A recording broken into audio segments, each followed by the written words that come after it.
Hello, I'm Attu Jamir and you're watching HornbillTV's Prime at 9. Now news and details. In a shocking discovery, CMN Biren Singh stated that the bodies of two young men, P. Mohan and M. Ayarnar, had already been buried in Myanmar following the shooting. Biren Singh stated that the Manipur government has made several attempts to recover the bodies. However, with family members of the victims and the district administration reaching an agreement, the operations have been halted. While interacting with the media, Manipur Chief Minister Biren Singh stated that it is a matter of two countries, and immediately after knowing the incident, he had apprised the matter to the External Affairs Ministry. Singh further stated that after discussion with the Myanmar and Indian Embassy, it has been confirmed that the bodies also have been buried in the same area. The government insists on getting the bodies, but it has been revealed that a mutual understanding took place, the Chief Minister added. The Chief Minister stated that the government of India and Manipur strongly condemned the brutal killing of two Indian citizens in broad daylight. The Chief Minister further announced an ex gratia of 2 lakhs each to the deceased family and added that the government are ready to help them based on their qualifications and skills. Earlier this week, two Tamil men aged 27 and 35 were found dead in Tammu, Myanmar. P. Mohan and M. Ayarnar were residents of More, a border town in Manipur.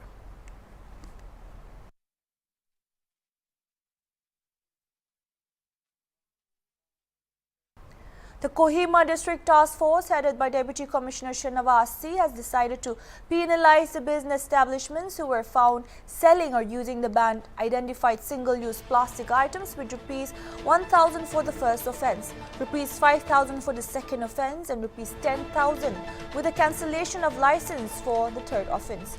The implementation of total ban on all single-use plastic in Kohima is for defaulters not complying with the government's order in both the rural and urban areas of the district. The meeting further decided to have a sitting with Kohima Chamber of Commerce and Industries and NGOs in due course of time. It was also decided to disseminate the required information on various medium of platforms to create awareness of the banned plastic items. Furthermore, the DTF also noted to take up the issue of plastic disposal with some working waste management systems. While noting the views and opinions shared by the members, DC stated that collective efforts and assistance from all concerned NGOs, churches and other stakeholders will be required for the successful implementation of the exercise.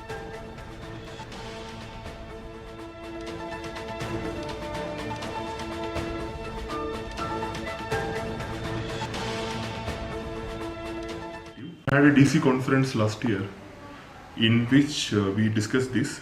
So the good thing about this time ban is that the ban is from the source. Otherwise, if the source is not banned, even if however you try, the ban won't be really effective. So we had a discussion with the Kohima Municipal Council also, with the administrators. So from next week onwards, we will have a checking in the various shops and all, and we will have some actions taken if they are still keeping that.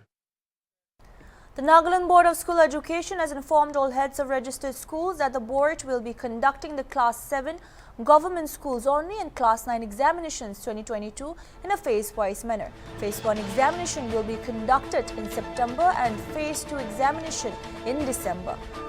The detailed instruction and routine will be given out by the board at a later date. As notified earlier, the subject-wise division of syllabus for Phase 1 and Phase 2 will be uploaded to the board's portal www.mbsenl.edu.in. Question paper design and pattern will be the same as the 2021 examination. No blueprint for these examinations will be given. Similarly, all private schools shall conduct Class 8 final examination 2022 in a phased manner in September Phase 1 and December Phase 2, and also follow the same assessment pattern. Students must be made aware of the division in the syllabus for the two phases of examinations. Schools must also be prepared to conduct examinations and keep a good infrastructure and make available other facilities like proper working computers, power backups, printers, etc., as the examinations will be conducted in offline mode. Special attention teaching must be given to slow learners and students with special needs.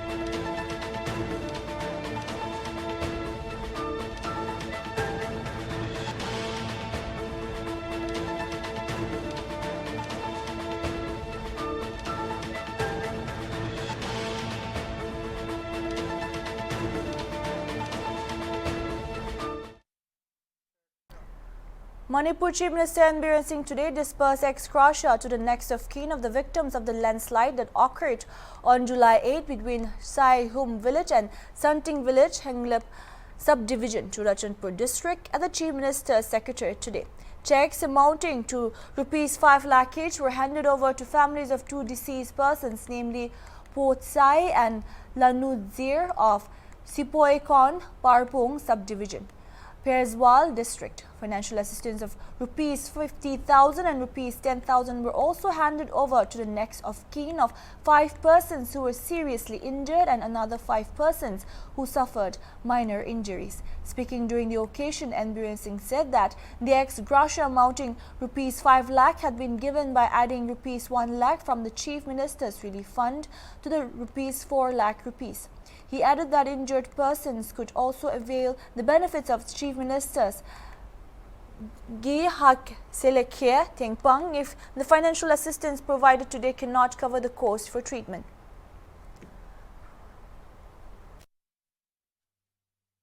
Honorable Minister, Vice Chairman,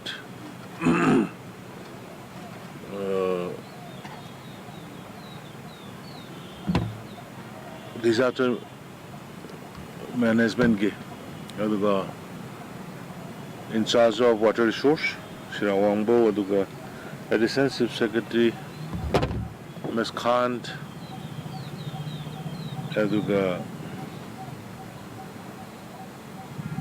Mang, Bulmang, DC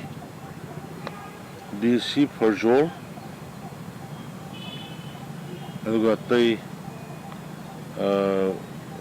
like the family, injured or reversing family, and the Mendiag. Personally, somebody ex Gracia and the Manipur, Yamno White, about doxing landslide, Asoba, Ama, Noneda, Tupulgi, opposite side, Maram Singh. Adu the two of Matungami.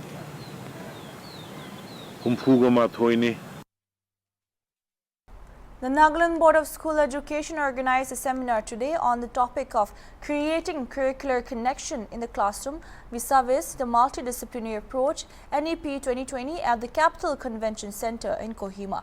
Commissioner and Secretary for School Education and SCERT, Kevilino Angami addressed the inaugural program. The National Education Policy 2020 focuses on affordability, accessibility, quality, equity and accountability, she said. This is to ensure continual learning which emphasis on digital literacy, written communication, problem solving, logical reasoning and vocational exposure. Kevilino Angami encouraged teachers to move forward and adapt to the new changes. We have to nurture children for the future. Children who can be problem solvers. Children who will be able to take responsibilities in the future. We have seen during the last few years the change in the nature of jobs which are available. It's not just academics anymore. Creativity, ability to take up opportunities, ability to change challenges into opportunities. These are attributes which we have to bring in children. We are to create, we have to nurture and provide holistic education to our children. The policies, the dialogues will be just on paper or in the workshop rooms if it's not implemented. Therefore, you have to play a very critical role. The society is dependent on you to bring about this change for adoption and the smooth transition from the old to the new. And we look forward to your contribution positively. Thank you. Chairperson of the Nagaland Board of School Education, Asano Sekose, said that Without teachers and classrooms connection, learning is incomplete. She urged the teachers to engage students in the classrooms to provide quality education, as teachers are an important backbone in the education system. A brief introduction of the seminar on creating curricular connection in the classroom and multidisciplinary approach on National Education Policy 2020 was highlighted by the resource person Dr. Neena Jha, Advisor Education and Skill Practice, KPMG, India. I'm connecting a theme or a topic of two disciplines or two subjects. Like taking the same example of Ode to the West Wind by P.B. Shelley. As an English teacher, when I'm discussing this in the classroom, I shall draw upon geography.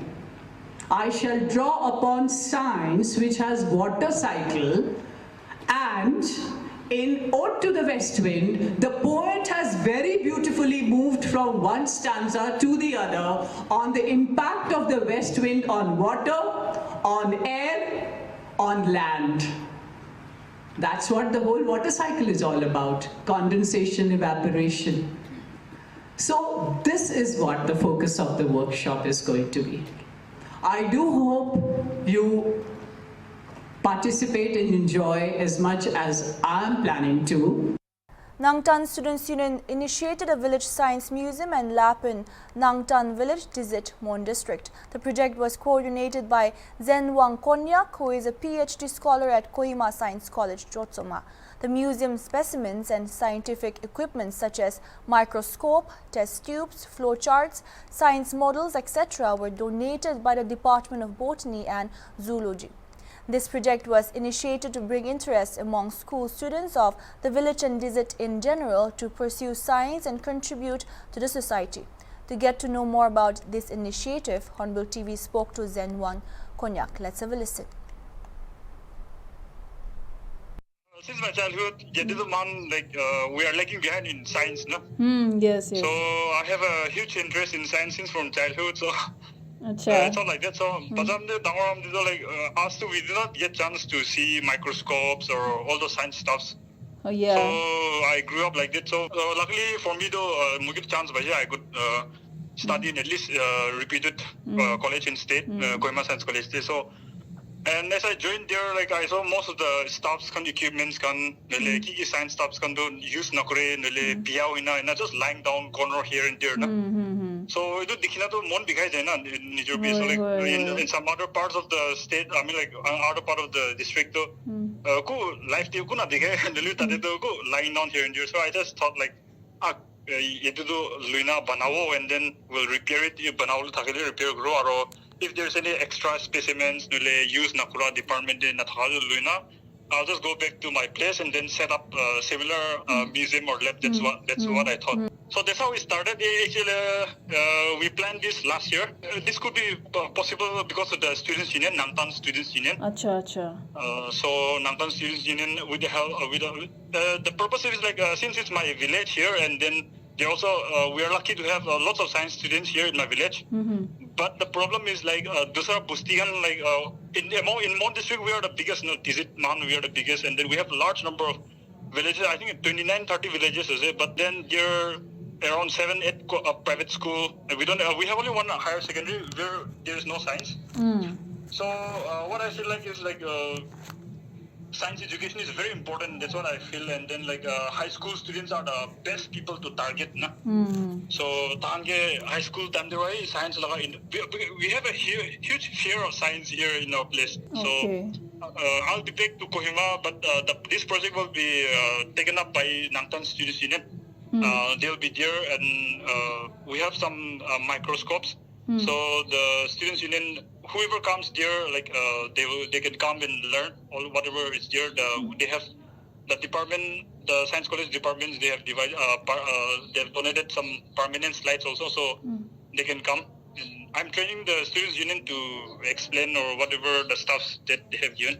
All right. So yeah, so they will retrain the students, those who come from different villages Acha. of TZ. Yeah, maybe it might be possible, but Okay.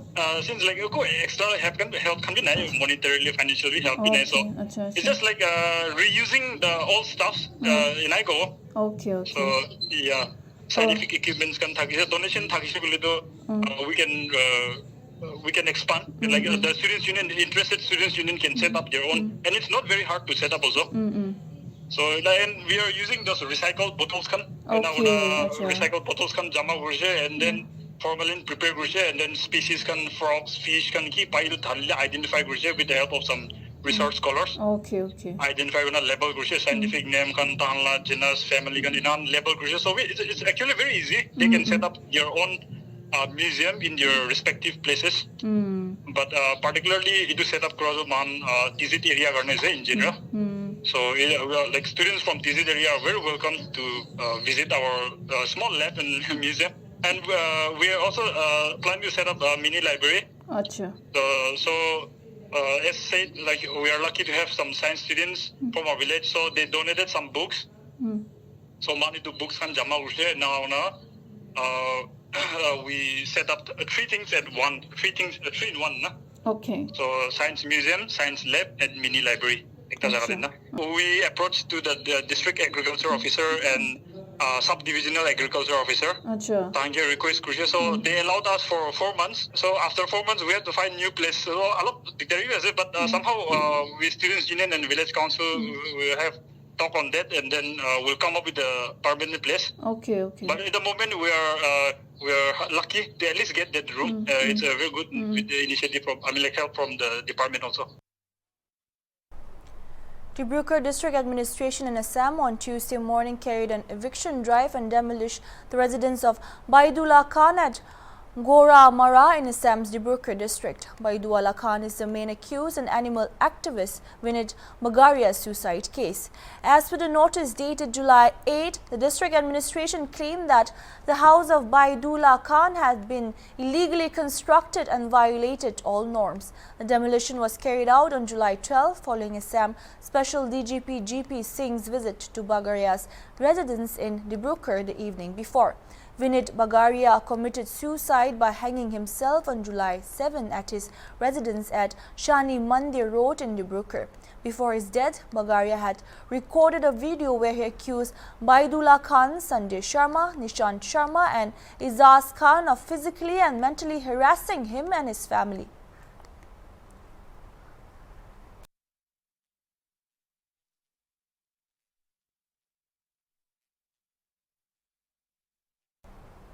In the recently held UNSC ARRIA formula meeting on Ukraine, India again reiterated its stand that it remains deeply concerned over the ongoing situation between Russia and Ukraine and further deliberated on the need for maintaining peace, need for dialogue and diplomacy to resolve the situation.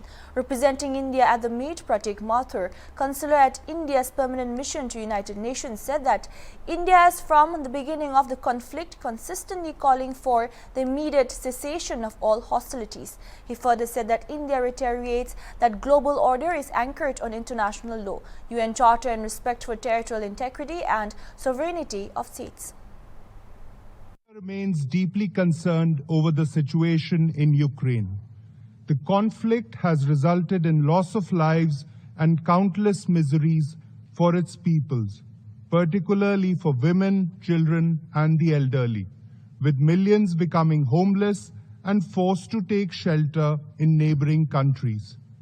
From the beginning of the conflict in Ukraine, India has been consistently calling for complete cessation of all hostilities and advocated the path of peace, dialogue, and diplomacy. We support all efforts to alleviate the suffering of the people of Ukraine, especially encouraging talks between Ukraine and the Russian Federation. We believe that no solution can be arrived at the cost of innocent lives. It is in our collective interest to work constructively, both inside the United Nations and outside, towards seeking an early resolution to this conflict. we continue to reiterate that the global order is anchored on international law, UN Charter, and respect for territorial integrity and sovereignty of states. A case of fraud has been registered against the chairman and managing director of an airline for allegedly cheating a businessman of crores of shares on a pretext of allotting him the company's shares. The person named in the FIR is identified as Ajay Singh, chairman and managing director of SpiceJet Limited. As per the complainant, Amit Arora claimed that in lieu of services provided to him, Ajay Singh has promised to transfer shares worth ₹10 lakh. Responding to the allegations, a SpiceJet spokesperson called the complaint completely bogus and mischievous and said that a defamation case will be filed against Amit Arora by SpiceJet and Ajay Singh.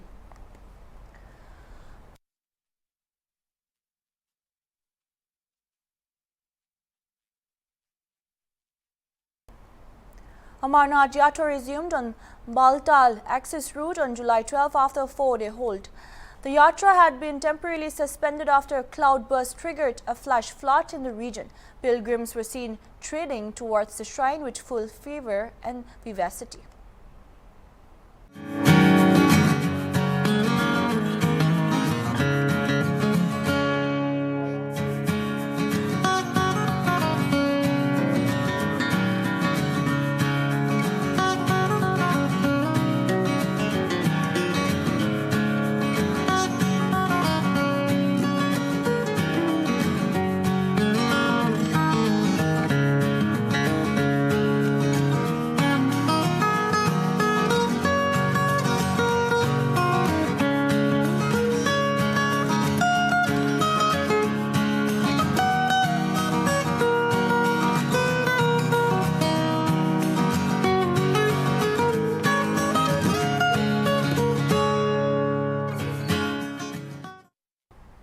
India once again expressed deep concern over the situation in Ukraine on Monday and called for a cessation of all hostilities while backing efforts to alleviate the sufferings of the people of Ukraine, especially encouraging talks between Kyiv and Moscow. Speaking at the UNSC Formula meeting on Ukraine, consulars in India's permanent mission to the UN, Pratik Mathur, said that India remains deeply concerned over the situation in Ukraine. From the beginning of the conflict, India has been consistently calling for complete cessation of all hostilities and advocated the power of peace, dialogue and diplomacy, he added. Remains deeply concerned over the situation in Ukraine. The conflict has resulted in loss of lives and countless miseries for its peoples, particularly for women, children, and the elderly, with millions becoming homeless and forced to take shelter in neighboring countries. From the beginning of the conflict in Ukraine, India has been consistently calling for complete cessation of all hostilities and advocated the path of peace, dialogue, and diplomacy.